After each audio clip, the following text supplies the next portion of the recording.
고린도전서 말씀입니다. 고린도전서 11장 26절에서 29절. 그 혹시 우리 애도 안수받고 싶다 그러면 낳으시면 돼요. 지금이라도 늦지 않았으니까 낳으셔서 축복받으면 좋을 것 같습니다. 자, 우리 고린도전서 11장 우리 26절에서 29절 짧은 말씀인데 같이 한번 교독해 보겠습니다. 제가 먼저 봉독합니다. 신약성경 259페이지입니다. 너희가 이 떡을 먹으며 이 잔을 마실 때마다 주의 죽으심과 그가 오실 때까지 죽으심을 그가 오실 때까지 전하는 것이니라. 그러므로 누구든지 주의 떡이나 잔을 합당하지 않게 먹고 마시는 자는 주의 몸과 피에 대하여 죄를 지는 것이니라. 사람이 자기를 살피고 그 후에야 이 떡을 먹고 이 잔을 마실지니 주의 몸을 분별하지 못하고 먹고 마시는 자는 자기의 죄를 먹고 마시는 것이니라. 아멘. 오늘 이 본문 말씀을 통해서 제목을 한번 읽어볼까요? 시작. 유럽을 통해 보는 신앙. 네, 유럽을 통해 보는 신앙. 이건 꺼주세요. 네, 정말 진짜 전과는 다르게 많이 보고 싶었습니다. 왜냐하면 3주라는 시간이 여러분들이 생각하는 3주보다 저에게 느껴지는 3주는 3개월처럼 정말 길었어요. 그리고 두 번의 주일 설교를 녹화하면서 제가 한국에서 예배 드리는 것이 얼마나 귀한지 또 한번 이렇게 느낄 수 있었습니다. 그리고 코스트에서 유럽 한인교회 많은 또 목사님들 또 성도들을 대하면서 더 여러분이 보고 싶었고, 그리고 동시에 유럽으로 우리 교회를 부르신 하나님의 뜻을 다시 한번 확인하는 시간이 되었어요. 여러분, 우리가 유럽 선교하고 우리가 뭐 다른 나라에 선교하고 싶다고 선교하는 게 아니라 하나님의 부르심이 있어야 돼. 부르심이 없으면 여러분 선교할 수 없습니다. 그리고 죄송한 게 이번에 뜻하지 않게 3월 2일 설교에서 선글라스를 끼고 설교하는 사람 보여서 되게 민망했는데, 전에 안과에 갔더니 제 시력이 많이 안 좋다고 보호하라고 변색 컬러 안경을 쓰라고 그래서 썼는데 이게 그때 자외선이 되게 셌나 봐요.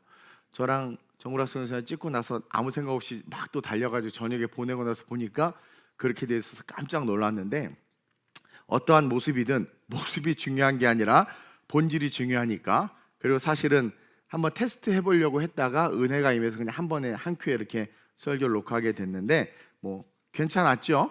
뭐 불편하셨어요? 아니요? 불편하셔서 렌즈를 뽑아버리도록 그렇게 하겠습니다. 예. 어쨌든 제가 말씀을 전하고 복음을 가르칠 수 있는 성도들이 있다는 게 이렇게 유럽을 달리면서 참 감사하다, 그리고 그게 내가 살아가야 될 이유구나 라는 것을 깨닫는 그런 시간이었습니다. 전과는 다르게 이번에 세 가지 선교가 이렇게 연결됐잖아요, 고리로.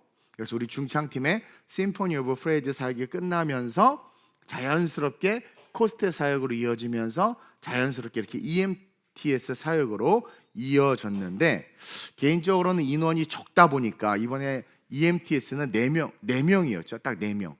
그리고 저랑 저희 사모랑 5, 6, 그리고 정구락 선생 7명이 이렇게 움직였는데 좋더라고. 숫자가 적으니까 차가 한 대밖에 없으니까. 어쨌든 늘 갔던 유럽인데 이번에 참 새롭게 느낀 것은 이 유럽의 아름다움을 보면서, 그리고 그 유럽 땅을 밟으면서 이것이 지금의 우리의 신앙의 모습은 아닌가 하는 묵상을 하게 됐고, 오늘 고민하다가 이 말씀을 준비했어요. 지금 하나님이 저에게 건강을 주셔서 사실은 여러분들이 보기보다 제가 되게 건강하고 강한 체질입니다. 그러나 지금 거의 잠을 못 잔 상태여서 좀 횡설수설할 수 있어도 이해해 주시고 오늘 이 말씀을 통해서 은혜 받았으면 좋겠습니다. 자, 제가 이번에 유럽에 가서 이번엔 좀 사진을 많이 찍었어요. 인원이 얼마 없어서 유럽에서 찍은 모습들을 좀 저작권 안 걸리니까 한번 몇 장 보도록 그렇게 하겠습니다. 지나가다가 너무 거리가 이뻐서 우리 미애 집사님 여기에요, 파리가. 여기를 걸어 다닐 거 아니야, 그렇죠? 가세요, 파리. 또 넘겨볼까요? 네, 달리는데 뭐가 저렇게 예쁜지 그냥 인원이 적으니까 달리면서 사진도 찍고. 네, 넘겨볼까요? 네, 이런 거리들이 이게 이제 일상이 사는 거리고 사람들이 사는 집이죠. 넘겨볼까요? 네, 제가요 숙소를 잡았는데 이번에 하나님이 저에게 숙소 잡는 은사를 주셨다는 걸 깨닫게 해주셔서 예산이 너무 적었는데 잡는 것마다 기가 막혀가지고 숙소에서 에펠탑이 보였다니까요. 우리 전영은이 오더니 목사 이런 데를 어떻게 구했냐고, 자기도 모르는 놀라워. 그래서 걔가 거길 찍어놨어요. 지금 자기 거기서 모델들하고 뭐 이렇게 촬영하겠다고. 어쨌든 되게 멋진 곳이죠. 아침에 이제 또 숙소에서 찍은 장면인데 넘겨볼까요? 네, 또 이렇게 아름다운 성전의 조각들 또 넘겨볼까요? 네, 안에 이렇게 너무나도 아름다운 스테인글라스, 모두 다 성경의 이야기죠. 유럽의 교회 안에 있는 뭐 교회라고 표현하기 좀 그렇죠. 어쨌든 성당 안에 있는 저런 스테인글라스는 그 당시 글을 읽을 수 없는 그런 그리스도인들이 어떤 설교 말씀을 듣고 그 성경의 이야기들을 쉽게 이해할 수 있도록 그림을 그리고 스테인글라스에 성경의 스토리들을 넣어서 이런 이야기구나라는 것을 이렇게 쉽게 이해할 수 있도록 스테인글라스는 모두 다 그런 이야기들이고 혹은 성자들의 이야기들을 그렇게 새겨 놓은 겁니다. 넘겨볼까요? 상트 셰펠 교회였는데 또 이렇게 벽마다 이런 막 프레스코어도 있고, 넘겨볼까요?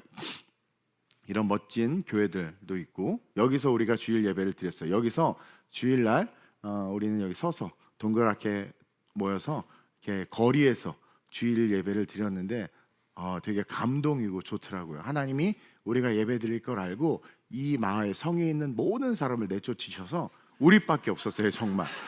정말. 넘겨봅시다. 이렇게 멋진 조각들 가운데 예수님이 있고 제자들이 쭉 있죠. 뭐 이런 모습들 늘 성경의 이야기, 늘 성경, 어딜 가도 성경 이야기. 넘겨볼까요? 야, 이게요, 오징어 게임이 얼마나 유명한지 파리 그 거리를 지나가는데 이렇게 한글로 써 있어요. 이거 한국 아니에요? 이게 이 커피포트 파는 유명한 회사인데 저런 제품이 나왔더라고. 사려고 했다가 사모님한테 혼나서 못 샀는데 이게 오징어 게임 왜 사냐고. 또 넘겨볼까요? 한국의 힘이 이렇게 좋죠. 또 얼마나 멋있습니까? 피렌체, 그렇죠? 냉정과 열정 사이.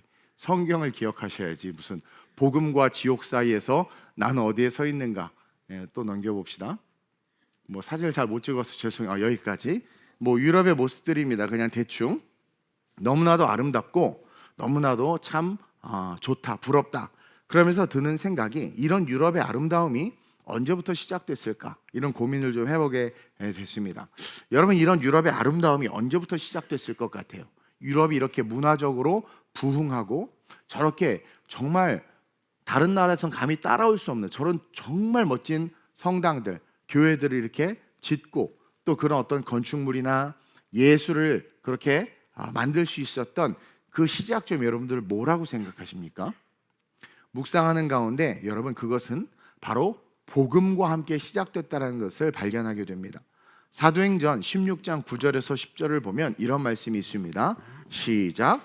밤에 환상이 바울에게 보이니 마게도냐 사람 하나가 서서 그에게 청하여 이르되 마게도냐로 건너와서 우리를 도우라 하거늘. 바울이 그 환상을 보았을 때 우리가 곧 마게도냐로 떠나기를 힘쓰니 이는 하나님이 저 사람들에게 복음을 전하라고 우리를 부르신 줄로 인정함이러라. 하나님이 유대 땅에서 한 사도를 세우고 그 사도에게 사명을 줘서 그로 하여금 아시아 선교를 준비하고 있었는데 유럽으로 하나님이, 성령님이 그를 이끄십니다. 그는 즉시 순종해서 자기의 의지, 자기의 생각, 자기의 결심, 자기의 계획을 버리고 오직 성령의 의지에서 아무 준비 없이 마게도냐로 건너와서 그 첫 성 빌립보로부터 시작해서 하나님의 일들을 감당하기 시작하죠. 그러면서 여러분, 지금의 이 유럽의 모습이 탄생하게 됐다라는 거예요. 사실 유럽의 건축 문화는 고대 그리스 건축 양식으로부터 시작됐습니다. 이는 하나같이 그리스 신들에 대한 신앙으로부터 시작된 거예요. 우리 이런 막 기둥 있잖아요. 이런 거 아폴로 신전 막 그런 거 있잖아요. 그런 것으로부터 시작됐어요.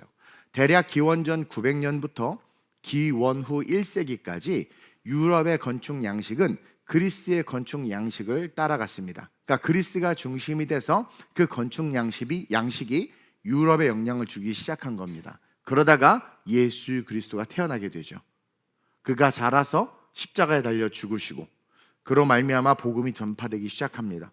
초대교회들이 세워지기 시작하면서 신앙심이 고취된 성도들이 하나님의 성전을 짓기 시작하고 그 당시 존재했던 예술, 즉 미술, 조각, 문학 모든 영역에 복음이 스며들기 시작하면서 상상할 수 없는 작품들이 탄생하기 시작했다라는 거예요.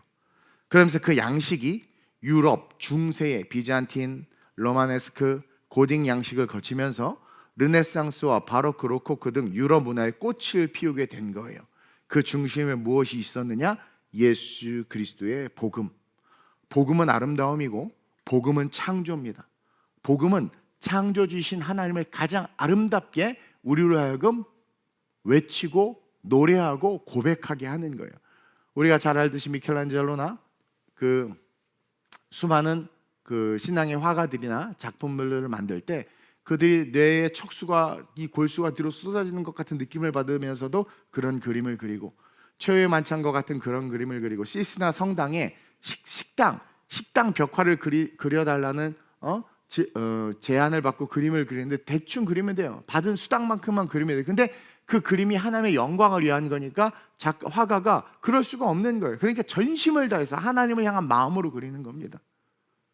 밀라노 대성전 같은 경우 600년 동안 성전이 지어졌는데 무려 600년 동안 성전을 지었는데 많은 사람들이 하나님께 드린다는 마음, 그 순수한 신앙으로 자기의 모든 것들, 건축가는 건축가의 달란트로, 또 돈이 있는 분은 돈의 달란트로, 여러 가지로 그렇게 해서 지금의 모습을 만들어냈다는 거죠. 즉 바울이 마게도냐 유럽의 첫 관문이 빌립보에 도착하면서부터 하나님은 유럽을 축복하셨던 겁니다. 그리고 그것을 통해서 기독교를 잉태, 성장, 자라나게 하셔서 그것이 땅끝까지 복음이 전파될 수 있도록 기초를 놓으신 거예요. 거기서부터 많은 사람들은 하나님을 알 수 있는 동상, 어떤 그런 뭡니까?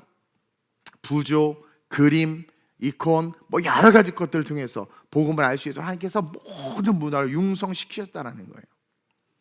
그리고 여러분 EMTS, 유럽 미션 트레이닝 스쿨이죠. 우리 교회에서 하는 이 EMTS는 그런 흔적들을 쫓아가면서 공부하고 그곳에 있는 하나님의 뜻을 발견하고 그러면서 오늘을 살지만 다가올 미래를 우리가 어떻게 살아야 되는지를 배우는, 기독교 역사를 통해서 우리의 내일을 배우는 그런 귀한 선교가 EMTS 선교예요. 어쨌든 이번에 적은 인원이어서 그분들하고 함께 다니면서 우리 중고등부 글로벌 미니스트리에서 할 EMTS 플랜을 다 짜고 돌아왔어요. 그러다가 이제 일정이 다 맞춰지고 저에게는 3주고 우리 팀에게는 팀원들이 2주였는데 마지막 날 목요일 날 밀라노에 도착해서 하루 마지막 시간이 있었는데 제가 쭉 그 성당이나 이런 역사를 설명해주고 나서 자유 시간을 주고 너무나 힘들고 다리가 아파서 오랜만에 두오모 그 광장 의자에 앉아가지고 한참 두오모 성당을 이렇게 바라봤어요. 제가 페북에도 썼지만 스페인의 가우디가 만든 뭐부터 시작해서 수많은 나라에 제가 정말 성당을요 이제 토가 나올 정도로 너무나 많이 다녔거든요. 근데 아무리 봐도 저는 이 밀라노 두오모 성당이 너무나도 지구상에서 가장 아름답고 멋진 성당이라고 생각이 들어요. 이거 아니에요? 우리 밀라노 두오모 성당 몰라요? 네. 이게 제가 안타까운 게 제 사진기가 제 카메라가 안 좋은 건지 어쨌든 너무나도 아름다운데 담을 수 있는 한계네. 여러분 꼭 가서 보시길 주의매로 부탁드려요. 얼마나 멋있습니까?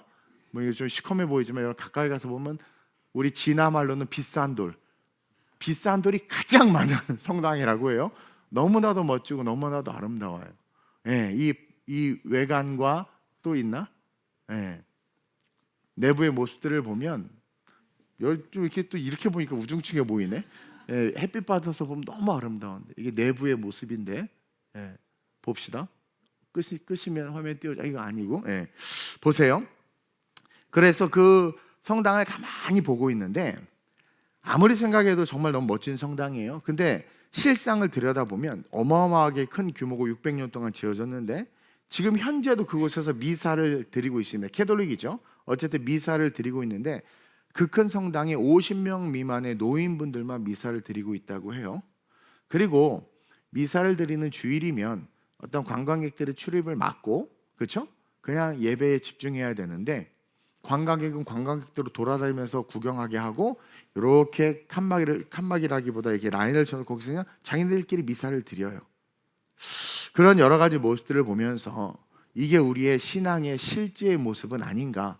유럽의 그런 건축물을 통해서 우리가 배우는 것도 있지만 그 건축물 안에 있는 실존하는 현재의 모습을 통해서 하나님 우리에게 또한 배움을 주고 있다라는 그런 생각을 하게 됐습니다. 즉, 이 유럽을 하나님은 우리의 영적인 상태를 보여주기 위해서 만드신 모형은 아닌가, 앉아서 그런 생각을 하기 시작했어요. 직분은 높아지고 신앙의 연수는 늘어나고 제자 훈련도 받고 수많은 양육과 교육을 받고 또 예배 때 얼마나 세련되게 앉아서 예배 드립니까? 그렇죠? 그리고 각각의 목사, 전도사, 장로, 안수집사, 서리집사, 그다음에 성도라는 타이틀을 갖고 있어요. 근데 그들의 내면을 들여다보면 지극히 인본주의적이고 말씀을 아는데 지극히 자기중심적이며, 그러니까 하나님 중심이 아닌 세상 중심의 삶을 사는 신앙은 아닌가, 그런 생각을 하게 됐습니다. 이 코로나 이전까지 밀라노 두오모는요, 누구나 무료로 자유롭게 볼 수 있었어요. 우리 유학생들 다 무료로 봤죠? 다 무료로 자유롭게 볼 수 있었어요. 근데 코로나가 오면서 통제가 이루어져야 되고 또 관광객을 통제하기 위해서 요금을 받기 시작했습니다. 유유론가를 받기 시작했어요. 한국 돈 한 3,000원이죠. 그러더니 돈 맛을 알아버린 거예요, 밀라노가. 왜냐하면 수익금이 엄청난 거죠. 그래가지고 논쟁이 붙었다고 우리 독립한 사람 통해 얘기를 들었는데, 밀라노 시에서 성전이고 예배당이고 하나님을 위한 것이기 때문에 이것은 공짜로 누구나 볼 수 있게 해야 된다.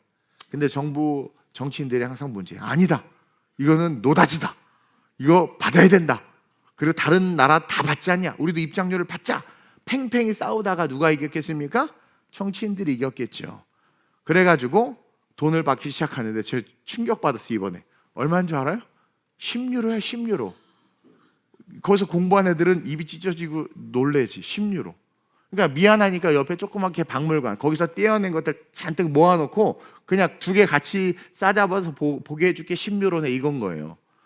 와, 정말 문제는 어쨌든 이만큼 세상이 이 물질주의에 물들어가고 있고 이 물질주의를 이길 수 없다라는 거예요. 요즘 많은 목회자들이나 성도들을 보면 상당히 사람 중심의 신앙을 가지고 있고 그 사람 중심의 설교를 하고 사람 중심의 어떤 행동을 하는, 이야기를 하는 경우를 많이 봅니다. 근데 그게 문제는 목회자들 사이에서도 그렇다는 거죠. 이번에 코스테에서 강사로 오신 목사님들하고 저녁에 티타임 하면서 이야기를 하는 시간을 가졌어요. 그러면서 유럽 목사님들이 고민을 내놓습니다. 그게 뭐냐면, 유럽은 여러분 동성애를 죄라고 하지 않습니다. 그리고 게이나 트랜스젠더나 이런 사람들이 교회에 오는 걸 막을 수가 없다고 그래요. 그리고 너 그거 잘못됐다라고 지적을 못하는 거죠. 그러면서 하는 말이, 얘네들이 교회에 오면 어떻게 해야 되냐라는 거예요. 받아들여야 됩니까? 안 받아들여야 됩니까? 근데 지금 유럽의 거의 모든 교회들은요, 그들을 차별하면 안 되고 다 받아들여야 된다고 말을 하고 있어요. 근데 이제 한인교회가 문제인 거예요. 한인교회들은 그래도 우리는 어쨌든 성경적인 복음적인 가장 어떻게 보면 복음적인 그 가치와 그 복음주의 편에 서 있는 게 한국 교회들이거든요. 사실은 어찌 보면 우리가 유교 문화에서 자란 게 어떻게 보면 유익일 수도 있어요. 근데 한인교회에도 그런 친구들이 온단 말이에요. 한국인인데 2세들 3세들은 그렇게 됐단 말이에요. 그래서 뭐라고 할 수가 없는 거예요. 엄마도 못 말렸는데 성전환 했다고 하는 걸 와서 받아줬어요. 받아주는 얘가 양성애자인 거예요. 양성애자. 그래서 자매인데 자매 그룹에 가서 막 교제하다가 자매끼리 누구 사귀, 형제 교회 가서 또 형제들 그룹에 가서 교제하고 막 이 문제를 일으키는 거예요. 어떻게 해야 됩니까, 여러분? 근데 그것을 죄다라고 말을 못하는 거예요. 나가라고도 말을 못하는 거예요. 한국은 보수적이다 보니까 한국에서 오신 목사님은 깜짝 놀라요. 그게 무슨 말이냐? 그것은 죄다, 성향이 아니다, 문제가 있는 것이다, 잘못됐다 가르쳐주고 그 생각과 그것이 바뀔 수 있도록 도와주고, 그러면서 복음을 제시하든 그것을 포기하지 않으면 교회가 받아들이지 않아야 된다라고 말합니다. 왜? 그 한 사람 때문에 청년 공동체가 다 무너져 버리는 거예요. 근데 이런 이야기를 하면 우리는 의식과 도덕과 윤리 때문에 기독교가 너무한 거 아니야? 받아들여야 되는 거 아니야? 라고 말을 한단 말입니다. 그러니까 이런 갈등들이 실제하고 있다는 거예요. 근데 대부분의 유럽에 있는 목사님들은 그냥 다 받아준다라는 거예요. 그러니까 인본주의화 된 거죠. 여러분, 한국도 보면은요, 교회에서 하나님보다 예배보다 자꾸 성도, 사람을 강조합니다. 그리고 교회 생활과 신앙 생활이 사람, 성도를 위하는 쪽으로 자꾸 변질되어 가요. 여러분, 교회는 성도를 위해서 있는 게 아니고 신앙생활은 성도들을 위해서 하는 게 아닙니다. 성도들이 모여서 교회 안에서 하나님을 위해서, 하나님의 나라를 위해서 하는 게 신앙생활이에요. 근데 이 원칙을 헷갈리고 사람 중심으로 변질되다 보니까 교회가 복지센터가 되어버리고, 복지센터가 되어버린 교회가 좋은 교회다라고 말하는 세상이 되어버렸다라는 거예요. 뭔가 성경 중심적으로 옳고 그름에 대해서 딱 부러지게 스트릭하게 이야기를 하면 꼴통이다라는 말을 하기 시작하는 거죠. 여러분, 신앙과 예배는요, 하나님을 섬기며 높이는 삶을 사는 거고, 그분으로부터 받은 사명을 이루어가며 지키면서 살아가는 삶이 신앙입니다. 그게 예배입니다. 예배는 이곳에서 우리가 모여서 드리는 것도 예배지만 동시에 삶의 자리에서 그분께 받은 사명을 이루며 지키며 살아가는 게 예배예요. 그게 삶의 예배예요. 즉 말씀대로 세상 속에서 살아가는 것 자체도 예배라는 겁니다. 다시 말하면 항상 하나님이 중심이 되고 말씀이 중심이 되는 삶을 사는 게, 그게 성도고 신앙생활이고 교회라는 거예요. 근데 어느 순간 우리는 성경과 하나님은 비워두고 인간애, 그 사람을 그 중심에 두면서 이웃사랑만을 강조하고 신앙생활하게 됐다라는 거죠. 결국 그렇게 하던 유럽이 지금 그 이웃사랑으로 받아들인 난민, 이웃사랑으로 받아들인 무슬림, 유럽에서 뭐라고 말하냐면 하나님은 모두를 사랑하신다. 저들이 아직 그리스도를 몰라서 그렇지 저들에게도 하나님은 구원의 은혜를 주셨다. 여기까지는 맞아요. 근데 저들이 아직은 자기네들이 무슬림을 믿고 또 원하니까 일단 그들이 원하는 것들 들어주고 우리가 그들을 선대해야 된다. 그래서 무슬림 사원을 지어줬어요. 그러면서 그들에게 복지를 주고 투표권을 주고 그들에게 유럽이 가진 기독교의 전통 속에 하나님 중심의 기준은 다 지워버린 채 인간 중심, 이웃사랑 중심의 중심을 가지고 대하기 시작해서 다 받아들인 거죠. 그래서 난민 수용하고 무슬림들 받아들이고 동성애자들 인정해주고 다 했단 말이에요. 그래가지고 지금 어떻게 됐습니까? 그 이웃사랑으로 받아들인 난민, 무슬림, 동성애자들로 말미암아 동성애 목사까지 나오고 무슬림하고 같이 예배드리는 이상한 교회들이 생기고, 기독교 정신으로 뭔가를 말하기 시작하면 그때부터 뭐예요? 기독교가 이단, 그러니까 복음을 올바르게 전하는 교회가 이상한 교회로 취급받기 시작했단 말이에요. 그리고 나서 문제가 생기니까 그때 그럼 그거 왜 받아주고 지금 아무 말도 못하냐고. 대혼돈의 상황이 지금 유럽이요, 그렇게 받아들였던 난민과 무슬림들 지금 영국부터 시작 다 차단하고 있잖아요. 그러니까 하나님 중심을 지키면서 했으면 좋은데 하나님 중심, 하나님 사랑을 잃어버린 채 이웃사랑만을 강조하다 보니까 인본주의화된 신학, 신앙의 삶의 모습이 실제가 되어버린 거라는 거예요. 그리고 정말 많은 목사님들이 동성애는 성향이다, 하나님이 그렇게 태어나게 하셨다라고 유럽은 말을 합니다. 그러니까 목사님 사이에 이슈가 된 거란 말이에요. 여러분, 동성애는 음욕이고 타락이고 하나님이 만들지 않았어요. 무슨 다른 젠더? 그런 거 없어요. 근데 왜 그걸 인정해 줍니까? 인간 중심, 사람 중심. 불쌍하니까 그들을 잘해줘야 되지 않아? 이런 잘못된 사고, 그러니까 하나님 중심의 신앙이 없는 상태에서, 그분을 위한 삶을 살지 못하는 상태에서 인간의 교만함, 인간의 자고함, 도덕과 윤리의 우상, 그 안에서 관용, 톨러런스, 사랑, 섬김, 베품, 품음, 끌어안음, 이런 정말 아름다운 단어들, 그런 단어들에 속아서 그렇게 하나님은요, 죄 지은 자를 단일도 망설이지 않고 죽이라고 명령하셨고, 그리고 뭡니까? 하나님 기뻐하시지 않는 것들에 대해서 발에 먼지를 털고 떠나라고 했어요. 근데 우리는 그 하나님의 기준을 잃어버린 채 다 수용하는 거예요. 그래서 이제 무지개가 아니라 그 6가지 깃발 있는 거 뭐예요? 육지개를 이걸 두르고 교회 안에서 설교를, 아니 어떻게 그걸 두르고 설교를 합니까? 그리고 여러분 정말 복음이 선포되면 동성애자들이 앉아 있을 수가 없습니다. 저도요 전 청년 때 죄 짓고 와서 앉아 있으면 찔려요. 너무 찔려서 못 견뎌요. 둘 중에 하나, 회개를 하든가 뛰쳐나가든가 둘 중에 하나거든요. 근데 어떻게 같이 막 그러면서 예배를 드릴 수 있냔 말이야. 하나님이 없는 예배죠. 본인이 뛰쳐나가든가 본인이 회개하든가 해야 되거든요. 근데 목사가 육지계 가운을 걸치고 그러고 앉아 있다라는 것 자체가, 그게 위대하다고 인정받는 세상이 지금의 유럽의 세상이 되어버렸다라는 거죠. 성을 아이가 남자인데 여자로 바꾸겠다고 해요. 그 아이를 성경적 가르침으로 권면할 수 없어요. 그리고 그렇게 하면 쟤가 얼마나 슬프겠어. 얘를 이해해주고 얘를 품어줘야 돼. 얘가 오죽하면 그러겠어. 일단 성전환하게 하고 잘 설득해서 예수 믿게 해보자. 이게 맞는 말입니까? 틀린 말이죠. 이웃을 사랑해야 하지만 우리가 뭘 잃어버린 겁니까? 하나님 사랑을 잃어버린 거예요. 하나님 사랑을 잃어버리지 않았기 때문에 바울은 순교했고 베드로도 순교했고 12사도들 모두 하나같이 순교했습니다. 하나님 사랑을 잃어버리지 않았기 때문에 땅끝까지 가서 전도도 했지만 하나님 사랑을 잃어버리지 않았기 때문에 그들의 문화와 타협하지 않았습니다. 그들의 작은 요구에, 그들의 작은 미혹에 흔들리지 않았습니다. 끝까지 가서 그들을 사랑했지만 아닌 건 아니라고 말하고 발에 먼지를 털고 설사 내가 죽는 한이 있어도 하나님 사랑을 포기하지 않았기 때문에 순교당한 거예요. 우리 교회가 잃어버린 게 하나님 사랑입니다.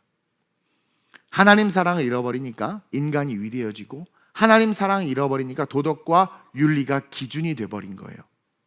그게 카톨릭입니다. 여러분, 카톨릭은 하나님 사랑을 잃어버린 인간 사랑이 중심이 된 변질된 종교가 카톨릭입니다. 여러분, 성화들을 보면 대부분 마리아가 중심이 되어 있어요. 그리고 모든 성화들, 이번에 그림 연구를 많이 했어요. 우리 또 진아가 미술사 공부를 해가지고 우리를 또 많이 가르쳐 주기도 했는데, 저도 인원이 적으니까 그림 앞에서 하나하나 우리 팀원들에게 다 설명해 줄 수 있어서 너무 좋더라고요. 한 30명 데리고 미술관 가잖아요. 말을 못 합니다. 근데 4명밖에 없으니까 얘기가 너무 좋아. 또 잘 따라다니니까. 앞으로 딱 4명만 모집해야 되겠어. 5명, 정우래 선생님 빼고 5명, 나 혼자 운전해도 되니까. 그러면서 보면 모든 성화의 중심에는 항상 마리아, 여자가 있어요. 그리고 그 밑에는 어린아이가 있습니다. 예수님을 안고 있는 그림들이 정말 많아요. 그리고 예수님의 그림도 성화에 있는데, 미애 집사님 한번 박물관 가서 봐봐요. 예수님의 모습은요, 십자가에 달린 모습이나 십자가에서 죽은 다음에 내려서 여인의 품에 안기는 피에타, 그 모습밖에 없어요. 모든 그림이 마리아 중심이고 어린 예수고, 예수님을 그렸다 하면 그냥 죽은 예수밖에 그리지 않아요. 그들은 즉 예수님은 사명을 다하셨고 그 사명을 이루기 위해서 택함 받은 사람이 마리아다. 마리아가 그를 낳았고 그 낳은 아이가 마리아가 키워서 그 사명을 완수했다. 마리아는 신의 어머니다. 뭐 이런 거죠. 그러면서 마리아를 섬기면서 숭배하는 사상이 카톨릭이 되어버린 거예요. 근데 어떤 사람은 카톨릭에도 구원이 있다고 말합니다.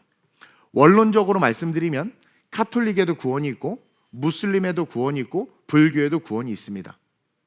그 사람이 뭘 믿든 그의 인생의 어느 시점에 다가오신 예수 그리스도를 경험하고 그분을 받아들여서 그 은혜를 체험하고 그가 신앙 고백을 하면, 그래서 자기가 있던 곳에서 돌이켜서 그리스도에게 나가면 구원받는 건 성경에 분명하게 기록되어 있어요. 구원은 누구에게나 주어졌습니다.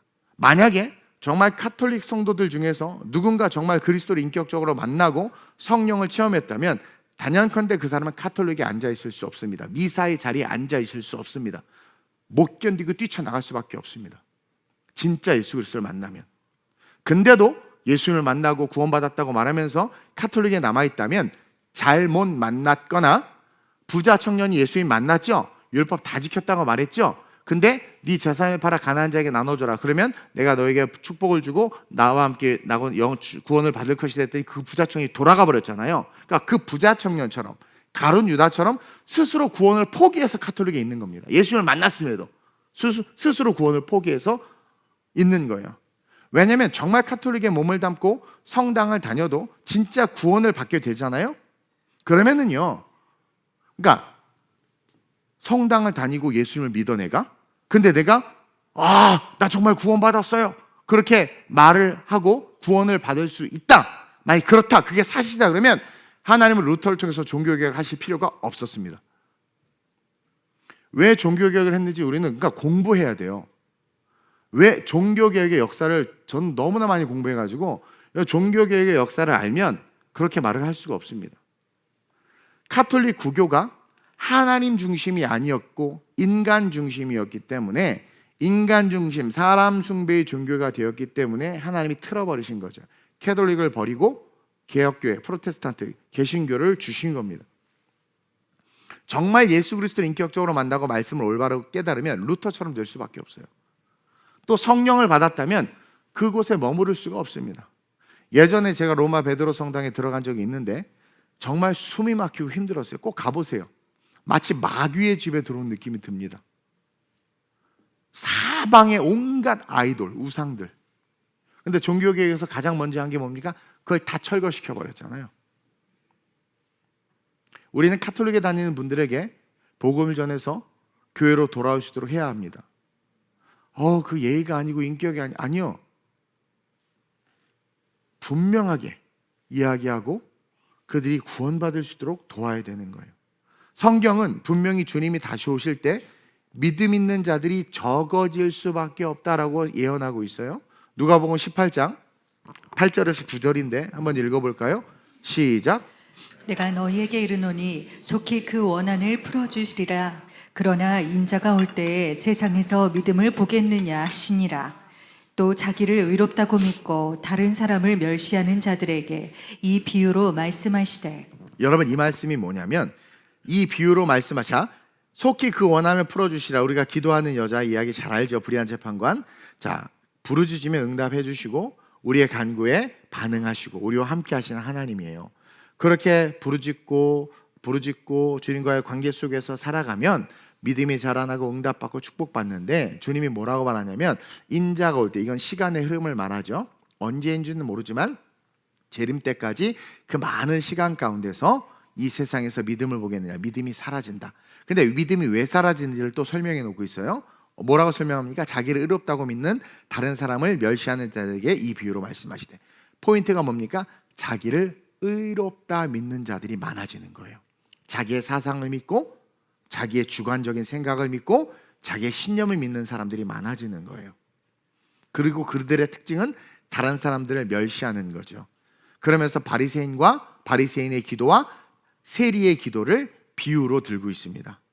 또 이 시간이 지나면서 자기를 의롭다고 믿는다는 뜻에는 사람들이 똑똑해져 가고 있고 문화와 과학과 기술이 발전하며 사람들이 위대해지기 시작하면서 나타나는 현상이 결국은 뭐다? 믿음이 소멸된다. 그래서 바리새인의 기도, 세리의 기도를 이렇게 결론 짓고 계시죠. 18장 14절입니다. 그 밑에 나오는 시작. 내가 너희에게 이르노니 이에 저 바리새인이 아니고 이 사람이 의롭다 하심을 받고 그의 집으로 내려갔느니라. 무릇 자기를 높이는 자는 낮아지고 자기를 낮추는 자는 높아지리라 하시니라. 바리새인은 툭하면 금식하고 죄를 뒤집어쓰고 기도하고 율법을 다 지키고 하나님 앞에서도 의로운 척을 했단 말이에요. 근데 세리는 어떻게 합니까? 하나님 앞에서 나는 죄인입니다 했단 말이에요. 그러면서 주님이 말하는 거죠. 바리새인은 사람들 앞에 서 있는 신앙인, 세리는 하나님 앞에 서 있는 신앙인. 근데 우리는 자꾸 세리라는 직업, 그가 나쁜 놈, 그러니까 하나님은 나쁜 놈이 회개하니까 뭐 구원해주고, 바리새인은 종교의 지도자니까 그 사람들 앞에서 당연히 그렇게 종교적인 것들을 드러내고 원래 그게 쉽지 않잖아, 위대한 사람 아니야? 뭐 이렇게 착각을 하는데 그게 아니라 세리와 바리새인의 둘 다 구원을 받을 수 있어요. 근데 차이가 뭐냐면 사람이 시간이 지나면서 인자가 다시 올 때쯤 되면 바리새인들처럼 사람 앞에 서 있는 신앙으로 바뀐다라는 거예요. 그래서 나는 의로운 거야. 내가 맞다라는 거예요, 자꾸.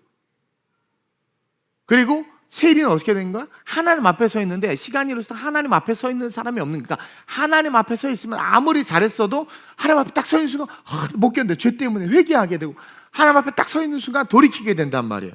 근데 인자가 다오실 때 그런 것이 없어진다라는 건 뭡니까?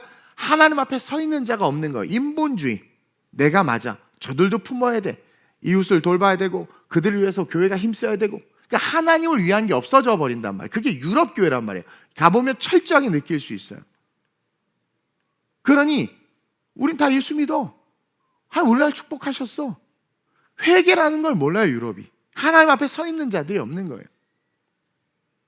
성당에 그래도 양식 있는 분들이 하나님의 집인데 이걸 어떻게 돈 받고 하느냐 했지만, 똑같이 성당을 믿는 정치인들이 뭐예요? 가톨릭 믿는 이 황금알 낳는 거위다. 받자. 하나님이 없는 거예요. 예배, 한쪽에서 예배 드리고 있는데 관광객들이 막 돌아다니는. 하나님이 없는 거예요. 하나님이 없으니까 동성애자도 받아들여야 된다. 하나님이 없으니까 무슬림도 수용해야 된다. 무슬림이 그들의 신앙을 버리지 않는 한, 여러분, 무슬림 우리의 적입니다. 그들은 마귀의 군사들이에요. 거기에 무슨 인도주의적인 사랑이 필요합니까? 내 자식이 끌려가고 죽는 판에. 제가 예전에 선교 신학 THM 과정 공부하면서 영화를 하나 봤는데, 교수님하고 크리스찬 여자가 무슬림 남자를 변화시키려고 결혼해서 이란에 간 거예요. 결국 그 탈출 장면을, 그 실화인데 탈출 장면을 보여주는데 정말 눈물겹습니다. 여러분, 무슬림은요 무서운 집단입니다. 기독교의 어설픈 동정과 사랑으로 그들을 품으면 여러분 마귀 새끼를 품는 거예요. 그러니까 우리는 윤리의식과 신앙의식 사이에서 갈등하고 있는데, 하나님 사랑을 잃어버린 자들은, 그러니까 하나님 사랑 앞에 더 프린시플, 원칙이 서 있지 않는 자들은 결국은요 유럽처럼 우리 개개인의 신앙 역시 다 무너져 버려요. 사람들이 되게 좋은 사람이죠. 막 훌륭하고 멋지고 저게 맞다, 젠틀하다고 하지만 바리새인들이 그런 모습이었잖아요. 근데 하나님 앞에서는 독사의 자식이란 말입니다. 근데 세리는 어때요? 하나님 앞에 서 있었다라는 거죠. 옳고 그름의 문제에서 성경의 기준으로 옳고 그름을 말 못하는 목사님들이 많아지는 이유가, 한 교회 안에서 성도들이 분열하거나 상처를 받을까 봐, 문제가 생길까 봐 옳고 그름에 대한 명확한 답을 못한다고 합니다. 누구 중심의 신앙이에요? 그 목사는 하나님입니까? 사람입니까? 아유, 지혜로운데요? 지혜로운 게 아니죠. 차든지 덮든지 해야지. 토해버리라. 이번에 또 우리 팀하고 제가 그 수로, 그 물을 끌어오는 수로가 있는 다리에 갔어요. 로마가 얼마나 과학이 발달했냐면, 물이 없으니까 저 물 근원으로부터 수천 킬로 이 다리를 만들어서 물이 흘러오게 한단 말이에요. 4대 교회가 그랬죠. 그래서 물이 쭉 오니까 그 물이 마을에 도착했을 때 미지근한 거야. 먹으니까 차지도 않고 덥지 않고 토해버려. 그러니까 그걸 비유로 예수님이 말씀하신 거예요. 신앙이 차든지 덮든지 해야지, 아유 지혜로운데요 뱀처럼? 그럼 토해버린 인생이 되어버린다는 거예요. 더 옳은 것은 옳고 더 그른 것은 그르다 말할 수 있어야 되는데, 어떤 목사님이 진리의 문제에서 그 반대편에 서 있는 사람들이 상처받을까 봐 올바른 말을 못한다면 그게 어떻게 목사일 수 있냐라는 거죠. 가해사의 것은 가해사에게로, 하나님의 것은 하나님에게로 하라고 성경 예수님이 분명히 가르쳐줬잖아요. 하나님의 사람이라면 하나님에게 드리는 삶을 살고, 사람의 사람이라면 사람에게 사람이 좋아하는 일을 하라는 거예요. 세리는 하나님 중심이었기 때문에 하나님에게로 간 것이고, 바리새인은 인간 중심이었기 때문에 세상으로 간 거란 말입니다. 성경은요 창세기부터 계시록까지 그 어떤 것도 타협하고 있지 않아요. 근데 오늘날 우리는 이 성경을 가지고 타협하는 설교를 얼마나 많이 하고 있습니까? 사람 중요하고 좋죠. 근데 그거 아십니까? 정말 성경을 제대로 알면 옆 사람을 딱 보는 순간 지옥의 불쏘시개구나, 이게 팩트예요. 무슨 아름답긴 뭐가 아름답습니까? 우리는 다 저주받아 죽을 자들이고 지옥의 불쏘시개인데, 근데 그걸 잊고 있는 거예요. 우리가 어떻게 구원받고 은혜를 받았는지를 잊고 있는 거예요. 그 은혜를 주신 하나님을 잊고 있는 거예요. 그러니까 사람 중심의 교회가 되어버리는 겁니다. 유럽처럼 그냥 저주받은 자들이고 죽은 자들인데, 그런 우리를 살리신 분이 하나님이세요. 그럼 우리는 당연히 하나님을 위한 신앙생활을 해야 되고 기록된 말씀을 지키면서 살아야 되는데, 열왕기상 18장 21절 볼까요? 시작. 엘리야가 모든 백성에게 가까이 나아가 이르되, 너희가 어느 때까지 둘 사이에서 머뭇머뭇하려느냐? 여호와가 만일 하나님이면 그를 따르고 바알이 만일 하나님이면 그를 따를지니라 하니, 백성이 말 한마디도 대답하지 아니하는지라. 진리가 들어가니까 말을 못하는 거예요. 그렇다고 선택도 못해. 하나님을 따르겠다고 말도 못해. 왜? 하나님을 따르면 잃어버릴 게 너무나 많으니까.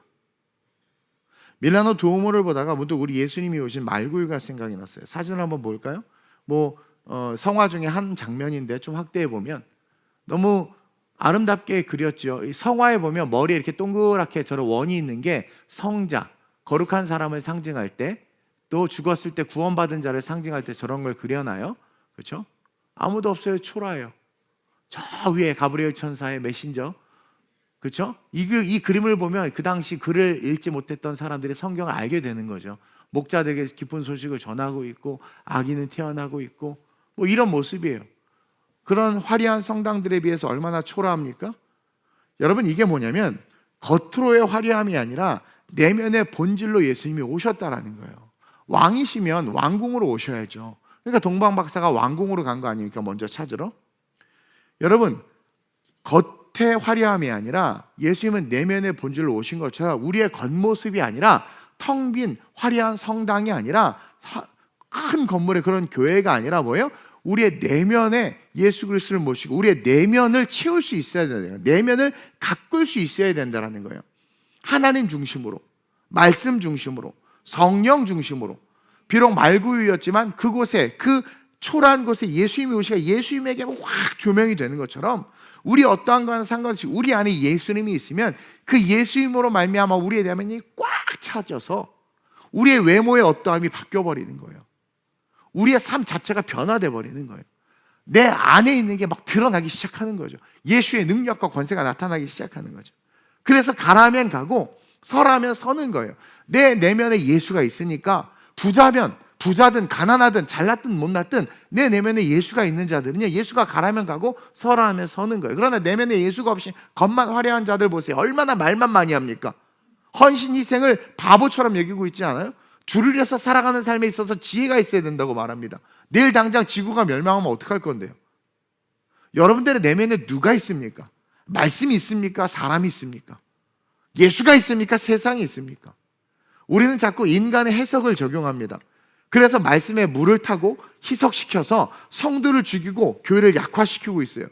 이게 한국 교회의 특징이란 말이에요. 지금 유럽은 이렇게 해서 망했고요. 이미 선교도 마찬가지입니다. 뭐하러 그렇게 힘들게 선교를 가냐는 거예요. 제가 초창기 때 막 선교한다고 할 때 그런 욕 많이 먹었어요. 가까운 데서 전도하면 되는데. 구제도 마찬가지예요. 필리핀에 그렇게 엄청난 돈을 쏟아부으니까 차라리 그 돈을 네 교회 코딱지만한 개척교회 너네들을 위해서 써. 그런 얘기 너무 많이 들었어요. 저도 쓰고 싶어요. 근데 내 안에 성령께서 하라고 하는 걸 어떻게 합니까? 성령을 경험해보지 못한 자들은 그 마음을 이해하지 못해요. 예수를 경험해보지 못한 자들은 그렇게 행동하는 것을 이상하게 여깁니다. 저는요, 그렇게 말하는 사람들을 볼 때마다 가룟 유다가 생각이 나요.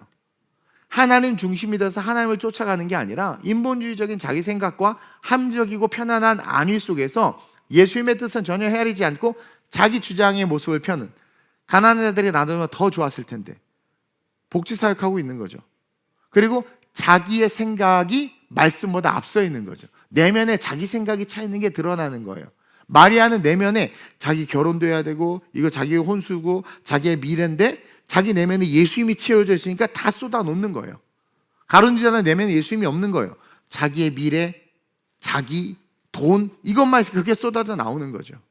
한국의 최초로 선교사로 오신 분이 토마스 선교사님과 기철라프 선교사님인데, 또 이에 오신 선교사님이 언더우드 선교사님인데, 이들이 왜 오지인이 조선까지 와서, 토마스 선교사님은 오자마자 죽었잖아요.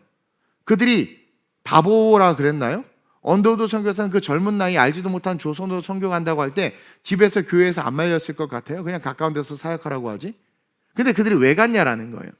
여러분, 하나님 중심으로 살아가는 자들은요, 하나님의 뜻에 의해서 움직입니다.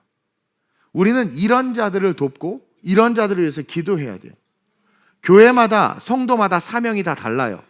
베드로는 유대인들에게 전도하는 사명을 받아서 바울처럼 선교하지는 않았지만 그는 유대인의 사도로 열심히 사역했습니다.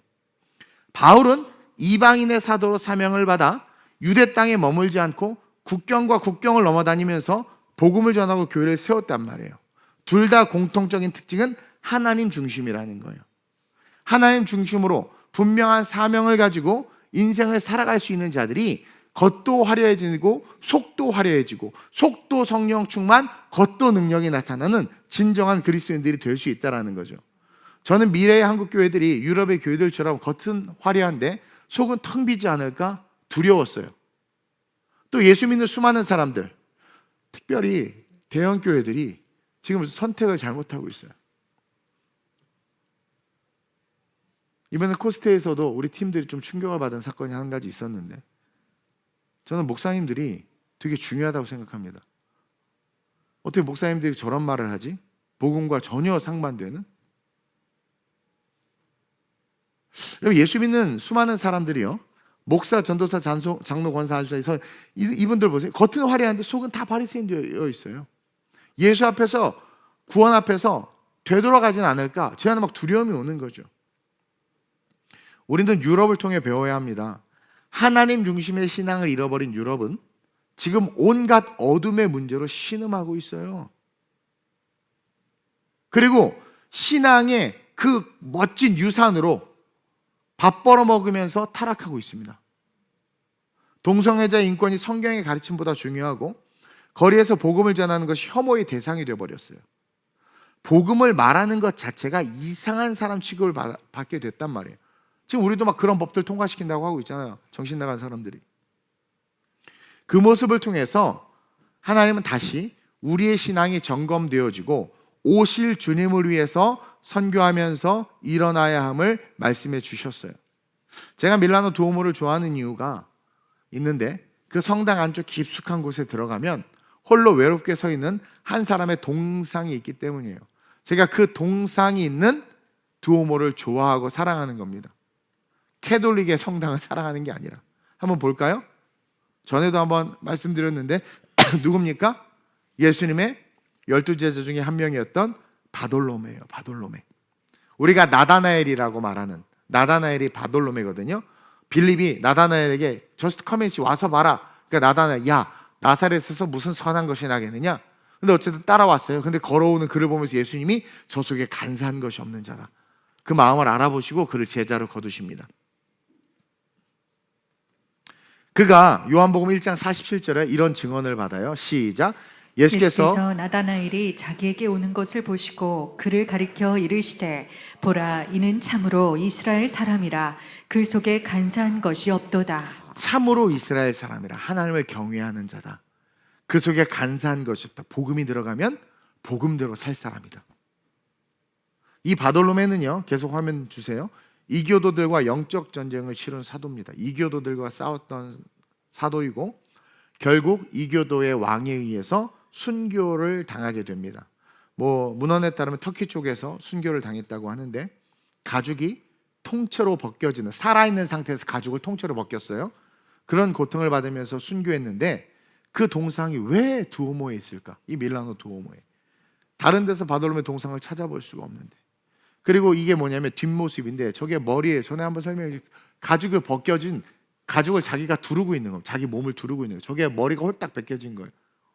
앞모습 다시 한번 보여줄까요? 대머리가 아니에요. 그대로 가죽이 벗겨져서 두르고 있는 게 옷이 아니라 자기 가죽을 두르고 있는 겁니다. 손 밑에 손 보이죠? 발 옆에 발 보이죠? 가죽을 그대로 벗겨낸 거죠. 뒷모습 다시 볼까요? 저게 머리예요, 머리. 미쳤습니까? 그냥 편안하게 물질을 추구하면서 그냥 편하게 살다 죽을 수도 있는데, 바돌로메는 왜 그랬을까요? 저는요, 이것을 통해서 느낀 게 뭐냐면, 하나님 중심으로 살던 신앙인들, 믿음의 선배들을 통해서 세워진 이 유럽이, 이 기독교가 어느 순간 편안함과 물질을 추구하고 인본주의, 여러분 인본주의가 제일 무섭습니다. 인본주의라는 것은 죄 중심주의, 지옥 갈 자들 중심주의, 저주받은 자들의 중심주의라는 거예요. 예수 없는 인간은 저주받는 자들이니까. 그 인본주의, 편안함과 물질을 추구하는, 여러분 어떤 편안함, 어떤 물질을 추구하든 그 결론은 평생 고통받는 지옥이에요. 근데 그걸 모른 채 이 땅에서 편안함과 물질을 추구하고, 그러면서 성직자들이 타락하기 시작했죠. 여러분, 베드로를 타락시킨 건 베드로 스스로가 교황이 된 게 아닙니다. 사람들이 만든 거예요. 성직자들이 타락하고 결국 텅 빈 성전이 되게 만들어버린 게 뭐예요? 인본주의 성직자들인 거예요. 그 유럽의 성도들이 저를 좋아하면서도 싫어하는 게 뭐냐면, 제 메시지가 센데 시원하면서 아프면서 또 그러면서 싫은데 좋은 뭐 이런 게 있나 봐요. 예.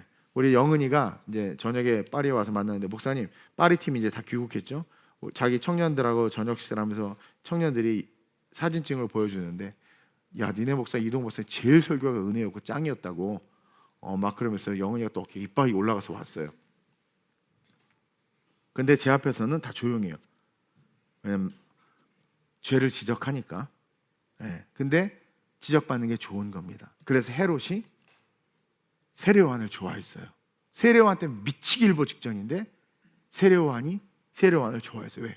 자기를 찔리게 해줬으니까. 자기의 죄가 죄인 것을 알게 해주는 게 너무 좋은 거예요. 근데 그 극성맞은 아내와 딸이 합작해서 세례요한을 죽이게 만들었죠. 어쩔 수 없이 왕이었기 때문에 세례요한의 목을 쳐서 은쟁반에 가지고 왔지만 그는 괴로워했단 말입니다. 왜? 자기가 각성하고 회개하게 해줄 선지자를 잃어버린 거죠.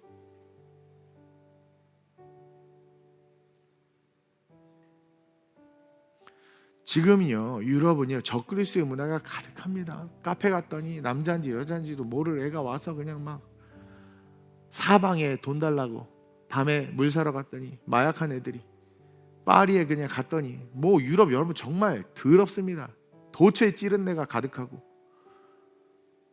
정부에서 사람들을 위해서 마약 만드는 법을 제조시켜주고 저가 마약을 유통하게 해주고, 마리아나가 다 화법화돼서 이제 식당에 갔는데 어떤 분이 막 신나서 나랑 막 얘기를 하는 거예요. 근데 담배를 피우는데 담배 냄새 이상해.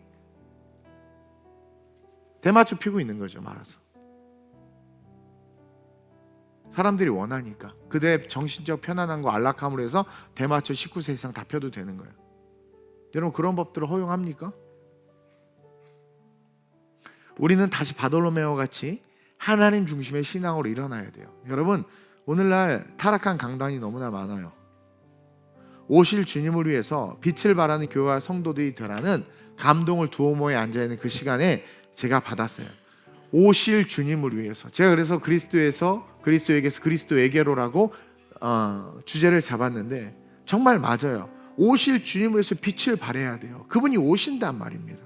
오늘 본문 26절이에요. 우리는 예수님의 살과 피를 먹은 자들이죠. 너희는 이 떡을 먹으며 이 잔을 마실 때마다 주의 죽으심을 그가 오실 때까지 전하는 것이라. 여러분 성찬하잖아요. 떡을 마시며 잔을 마실 때마다 주의 죽으심을 그가 오실 때까지 전하는 것이다. 이게 무슨 말입니까? 구원 받았으면 그 구원이 누구로부터 왔으며 그 구원의 목적의 뭔지를 기억하라는 거 아닙니까? 그래서 그 살과 피 때문에 지금 우리가 여기 있고, 우리가 그 살과 피를 합당하게 먹고 마시는지 27절에 어떻게 하라냐? 점검하라는 거예요. 너 그 살과 피를 먹으면서 어떤 삶을 사니? 너 예수의 살과 피를 먹으면서 무엇을 위해서 사니? 예수의 살과 피를 먹으면서 네 내면에 무엇을 쌓고 있니? 물어보는 거 아닙니까? 이 점검을 못한 유럽이 무너진 것처럼. 따라서 우리는 늘 28절과 같이 우리 자신을 살펴야 돼요. 28절 볼까요? 사람이 자기를 살피고 그 후에야 이 떡을 먹고 이 잔을 마시라는 거예요. 막 먹지 말라는 거예요. 개판으로 살면서 성찬 대하지 말라는 겁니다.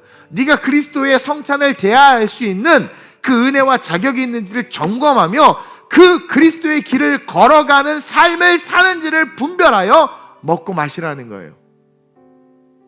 즉 우리의 마음의 중심이 말씀 중심인가, 하나님 중심인가, 성령 중심인가, 아니면 사람 중심인가, 세상 중심인가, 자기 중심인가 점검하라는 거죠. 유럽을 통해서 우리는 우리의 신앙을 돌아보고 오실 주님을 준비하는 거룩하고 지혜로운 5 처녀들과 같이 일어서야 될 줄 믿습니다. 정말 요즘에 너무나도 한국교회가 심각하고 부흥이 안 되고 성도가 없으니까 목사님들이 인간적인 방법으로 전도를 하는데 기가 막힙니다. 기가 막혀. 정말 기가 막힙니다. 기가 막혀요. 교회가 유럽 교회랑 별반 다를 게 없어. 껍데기는 교회인데 안에는 온갖 인간의 잔치. 트로트 가수를 부르고 노인들에게 오면 헌금을 받는 게 아니라 돈을 주고, 돈을 줘서라도 영혼을 구원해야 되지 않습니까? 라고 말하는 게 여러분 오라요 틀려요.